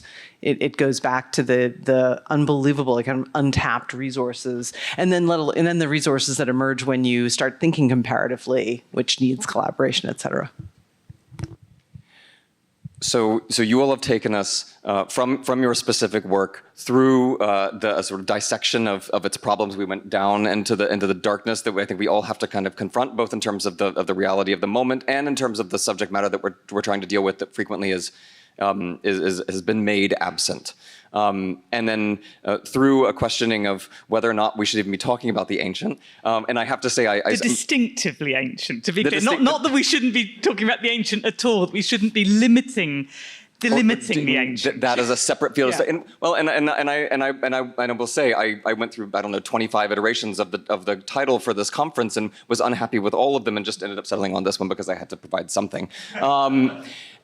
And I had a faculty meeting earlier today that I will reference when we were talking about subject matter areas and how to break apart chronologies and thinking in terms of the future of faculty and all of that kind of thing.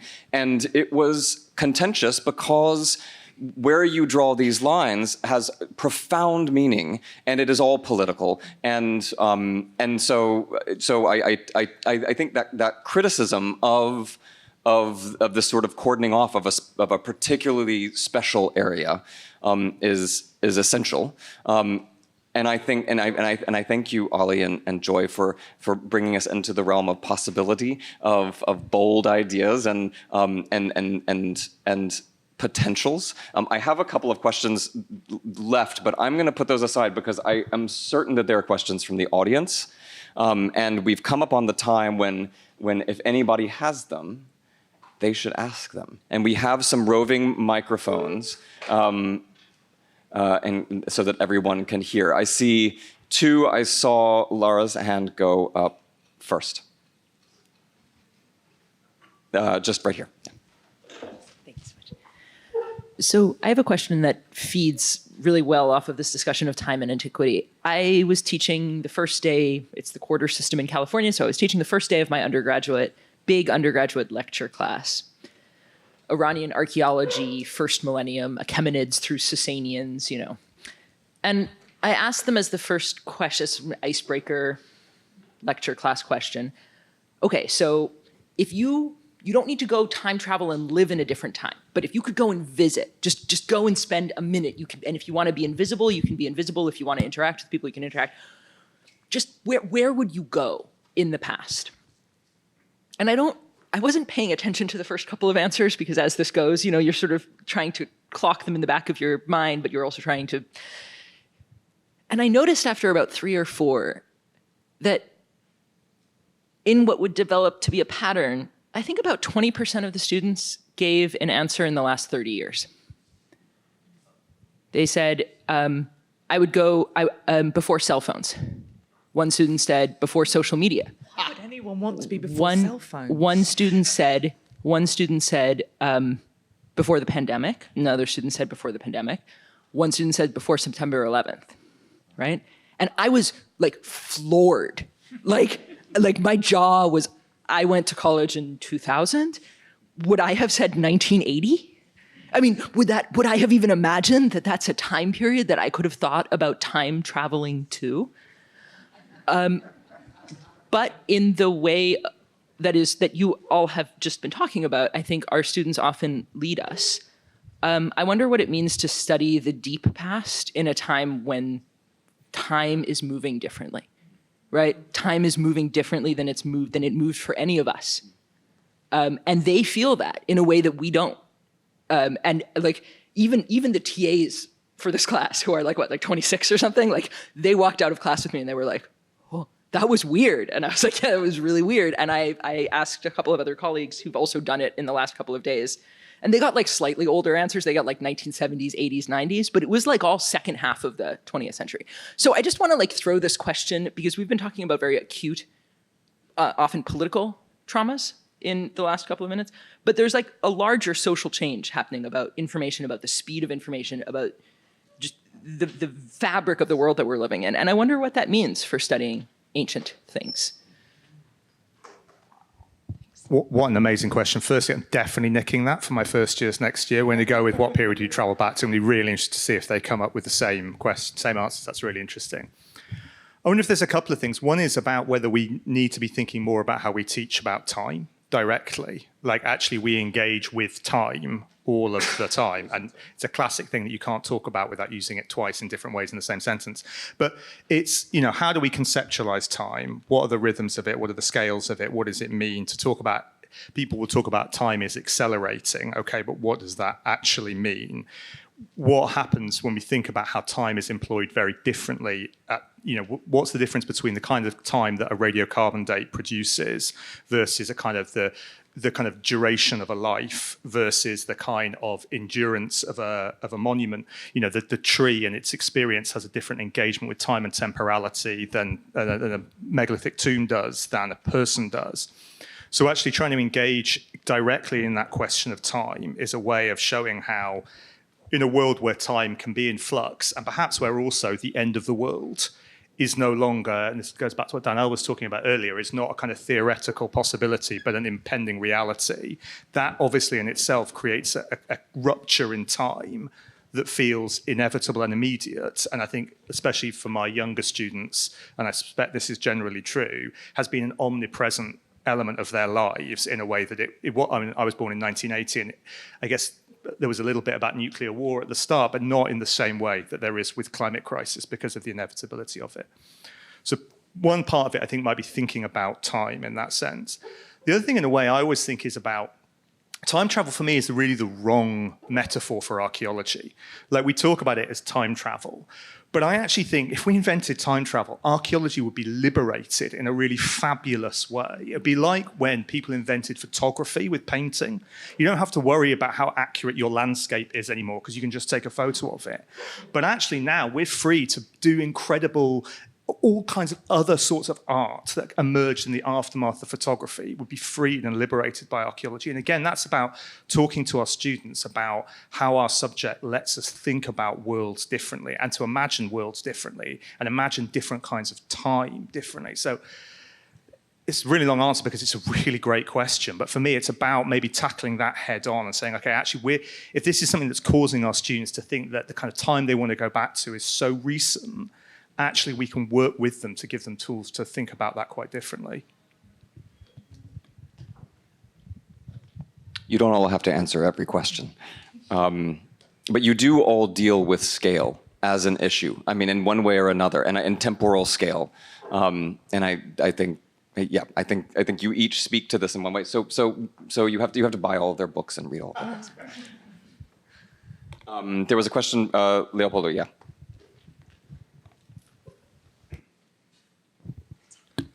Hi, thank you. Hi, I'll try to be articulate, but I always have some troubles.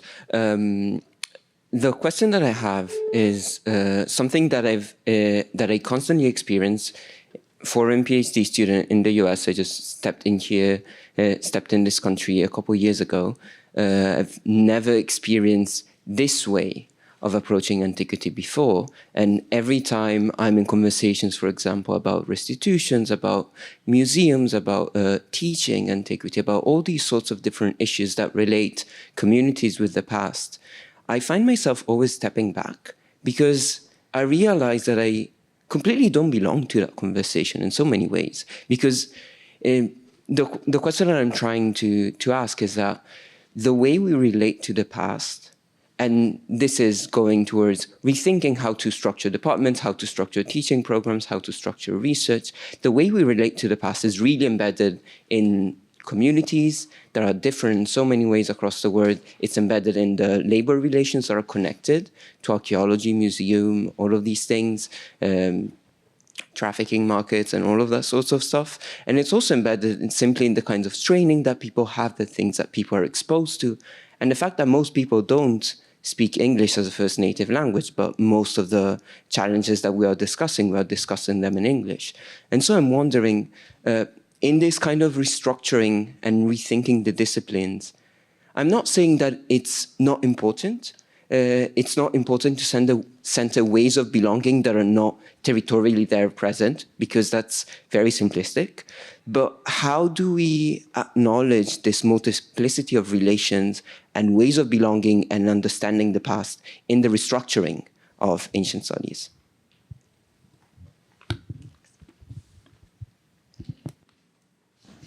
Could I ask a follow-up? I mean, this is not an invitation to psychoanalysis. So I'm curious to know what you would say accounts for the sense of stepping back that you feel when in the midst of these debates, right? So what do you think prompts you to feel that, in a sense, you're not a stakeholder in those? This is mostly, there's the fact that, like, Italian citizen, it's a complicated relationship with my nationality, but there's, when, like, discussing, especially, I'm not a Roman specialist, but when discussing matters, especially when it comes to classics, I have a completely different relationship to classics because I've been trained in classics since I was 13, even though it's not my main subject. And there's a direct connection from a point of view of language, from a point of view of rhetoric, from a point of view of the way I've studied archaeology until now, which is embedded within a public university system and in connection to public museums that work with archaeological excavations. There's a very different set, and this is why I was talking about economic networks and networks of labor as well.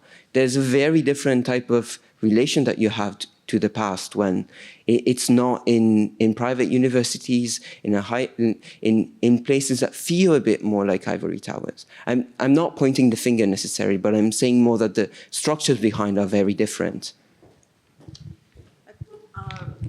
Yeah, thank you. It's a good question. I found myself giving a talk I've been kind of running around giving now for a couple of years about this new formation of ancient studies, and it was very interesting to me to speak last year at the Scuola Normale in Pisa, and then in the Antica College in Berlin last fall, because a lot of these issues came up. I mean, just different relationships of European scholars of different types, but I'll add one more ingredient to the equation, that largely because of the efforts of the European Research Council and other related collective formations of intellectual activity in Europe, there was a much more heightened and well-informed attention to the intellectual production of African and Asian scholars there than there tends to be in the U.S., where we tend to kind of crowd out in our confidence in our Anglo-American and English-speaking knowledges, and the dominance of those knowledges globally as they're represented in media, journals, book publishing, and so on. So I guess my answer, I just wanted to kind of acknowledge that as a really important ingredient, that American scholars or scholars working in America, because people also get enculturated in American contexts and I think lose sight of those networks, about how crucial it is that this be multipolar, this effort. And I do not want to sound like I'm trying to make a silver lining out of, what's happening in the United States right now. But as Anthony Appia said a couple of months ago, when the beginning of this new administration, if we can together kind of collectively build political structures, but also academic, professional, and intellectual structures that really exploit the fact that now people in the global South feel empowered in a really important way. I mean, people in China do too, right? And let's try to make something good out of that. Really taking a page from what you said, Daniel. So I would hope that it would be in the multipolarity would be the answer. To Joy's comments just now, I would just add that I enter non-Anglophone spaces as a person willing to learn about difference and to learn about the constitutive national traditions, communal traditions that serve to underpin variably constituted relationships to ancient past, right? And now this goes back to holding two thoughts in tension.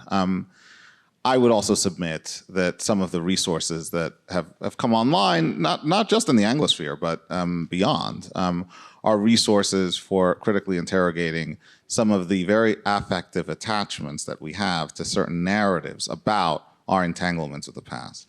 So when you say, that you feel this sort of direct relationship, or that there is a direct relationship that is constituted and held up to you, that has been, central to your own formation, I would invite you and others to think about what is responsible for constituting your sense of that directedness, that unmediatedness. And so I see the work exemplified by my co-panelists as pointing us to a space where we can think about what has been termed in a different context, but one that is very much imbricated in empire, the strategic management of difference.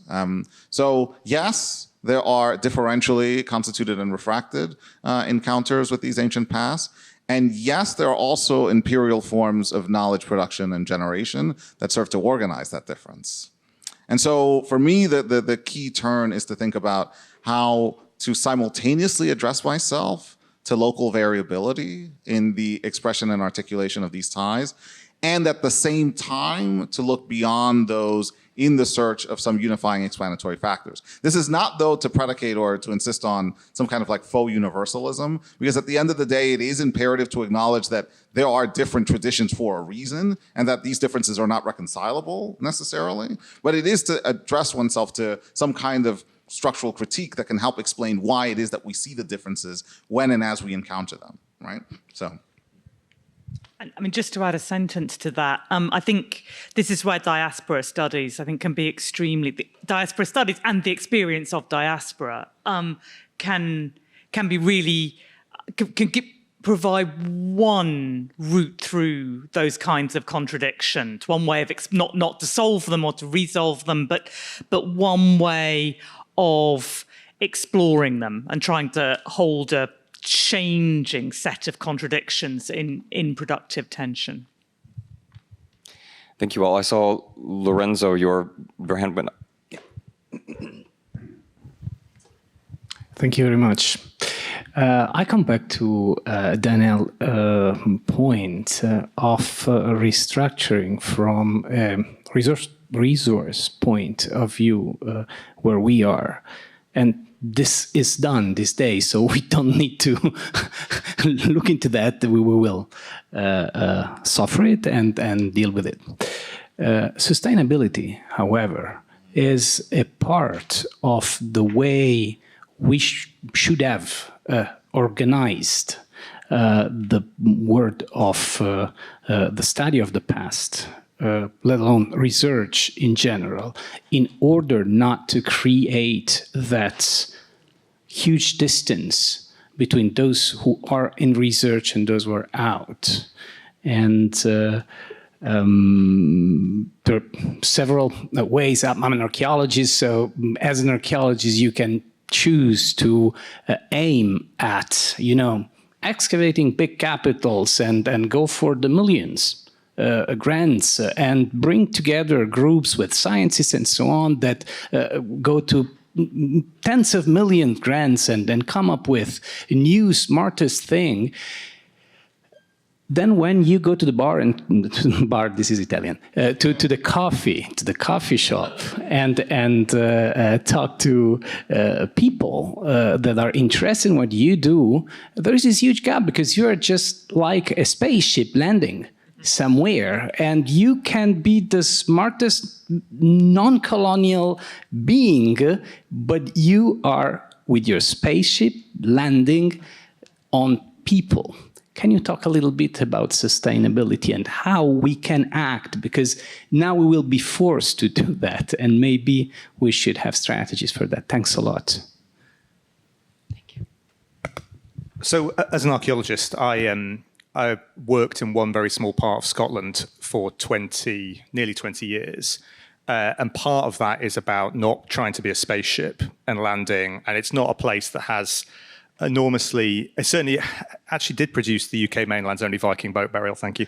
But that wasn't why we went there or what we were expecting to find. And most of the archaeology is not glamorous. It's not capital cities. It's not ancient civilizations. It's not gold. It's not mummies. It's not stuff that kind of excites headlines or my bosses particularly or anything like that. And it doesn't even impact in kind of the numbers of people who live in that part of Scotland are very few. And it's one of the areas that suffers extremely from poverty and also from loneliness as a kind of epidemic in that part of the world. And it's a way of engaging at a very local level, long term, through bringing students to that place to make it a sustainable project that can last for as long as it has, in an attempt to kind of create a different way of engaging with archaeology that isn't just about answering big questions or solving puzzles that get funding, for example, that will get you an ERC. We'd never get an ERC for Ardnamurchan and the part of Scotland where I work. But for me, the rich resource of archaeology is also that the material itself is this incredible resource for thinking with. And that, once you distance yourself away from the only place, if our questions are always, what happened in Rome during the empire, then we're going to be locked into a very unsustainable set of continuities and limit our questions and our problems to really unsatisfactory ones. But I find when I'm trying to figure out how time works, spending a lot of time in a bay on the north coast of an isolated peninsula in Scotland, digging stuff that's way outside my comfort zone from the 19th century AD to the Mesolithic, is a place where I can think about time in a way with materials that are ephemeral and they're not exciting, and I have to explain to students why, yes, the two different colours of soil is really important, and I'm sorry you didn't find anything again today. But you have that kind of process where actually both intellectually it's sustainable because it's opening up new ways of thinking. It's sustainable in terms of its relationship with the local community because they're coming and digging with us. Because for 20 years we've been there working with them, forging relationships, making connections that last. And it isn't just about that kind of dropping in on particular moments or into spaces that are already overcrowded. In part of, Stonehenge is the landscape that in my bit of the archaeology, that gets you immediately into the newspapers and gets you immediately on telly and all those sorts of things. And people will say, when are you going to go and dig in southern England? Isn't that what Neolithic specialists are supposed to go and do? Find a bit of Wessex, dig a barrow, get famous. And actually, it's that this is actually something quite different. And I wouldn't go and dig anywhere else because actually it's that dwelling in a place and forming a sustainable connection that provides a much richer set of material resources to think through massive intellectual problems, but with that kind of the dirt that comes from one particular place and the fragments of finds that you find there.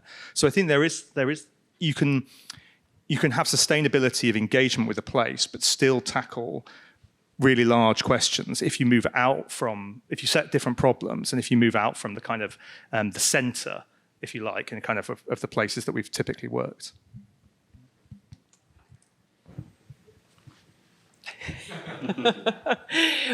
I take a lot of lessons from a program that ACLS ran during the pandemic, thanks to the NEH actually, to SHARP grants that were made possible by the NEH, what we funded were about 22 programs in public humanities that were in danger of being cut. And this was why you had to show, because it was a pandemic-related, congressionally mandated pandemic-related program, you had to show that they were at risk because of the pandemic of being cut. And this was amazingly easy to do in the case of these public humanities programs because universities don't consider them part of their core mission. Their core mission is to award degrees to students and sustain publishable, measurable research. So I'll just give you one example of a program of a campus, an HBCU in Texas that's located in it's Prairie View. I don't know. I have to keep the name secret, right? So located on a plantation, and there was a cemetery excavation going on that engaged the local.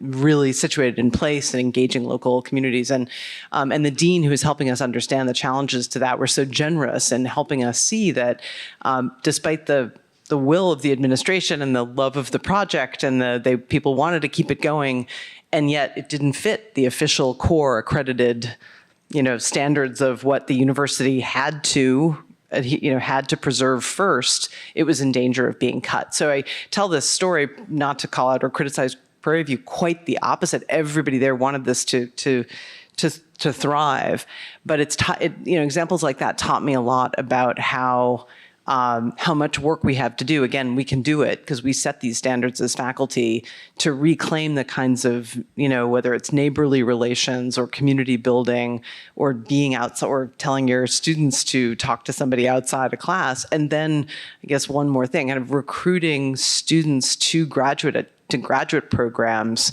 who have this outlook and talent. And that's going to be hard because it's going to mean turning away really brilliant students who have no interest in talking to anybody but their own circle.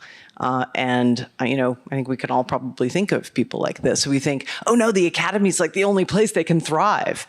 And we don't really have room for those people right now.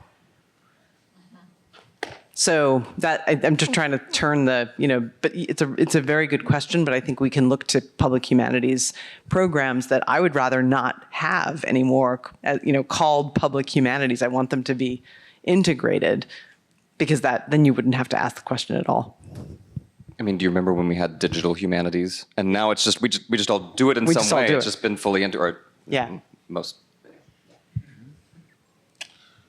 Yeah, I'll just add something quickly in response to Lorenzo, picking up on one of Joy's points. So we are in a moment where, especially, but not only archaeological projects face like a tension. On the one hand, getting eyeballs, being in a newspaper, or getting social media coverage. This can be great for augmenting the fama of the enterprise, even lining up funding too, right? At the same time, though, to cater in the direction of that kind of gratification and public notoriety or fame exposes us to the possibility of continuing in or doubling down on projects that are not sustainable. So like, the era of the big digs is over. It's been over for some time, but it's really over now. What's coming next is definitely gonna close the book on that, I think. So what I would say, and this follows down the same path as Joy's and Ollie's comments, is that we have a lot of work to do to communicate to communities with which we work. The dignity of archaeological work. And what I mean by that is like, what does it take to share with a community the knowledge that, picking up ceramic scatters is like pretty important. It's slow, it's pretty boring. Except for the ceramicist among us, among you. But it's kind of crucial. And what does it take to do like field survey? Like what does it mean to like, transect fields and stuff like that, just like walk. Why is this meaningful? Right? And I think that a great deal of the case that we can make for sustainability will hinge on our success at conveying to our host communities that there is a dignity to this work, and it's a dignity that stems from its capacity to empower us on all sides of the knowledge production equation, with a set of understandings about these environments that we cohabit, these spaces that we assign and attach meaning to together, right? Here, I'm just going to shout out the work of Lyra Montero, who has been writing at length on liberation archaeology, and whose projects Finding Ceremony and Museum on Site can be swiftly Googled by any of you. But there, the focus is very much on developing and sustaining community rapport. And much of that rapport has to exist across arcs and depths of time that do not align with the news cycle. And that is on the one hand inimical to the kinds of attention seeking that may yield short-term busts or infusion of cash and renown, but I think in the longer term it would be healthier. That said, and I really truly do not want to minimize the concern that I detected in Lorenzo's question. It is also the case that we need money to do things. So like I'm not simply saying, okay, like, well, if you like just like make a point of connecting with community stewards more regularly, everything will be fine. You need money for that too. So like we are caught in a vicious cycle. There's no denying this. But I would want to hold out the prospect of building up relations of care that attach particular value to the dignity of archaeological work that can help us move into a new space of reconceptualizing sustainability as a core element of this work. Can I come in quickly? Sorry. Dreadful, I always just want to say more things, but that was really interesting. And I think a critical part for me, and this is because we've got onto archaeology now, that speaks to me particularly, is that we have to do a much better job of explaining to people about the nature of archaeological knowledge.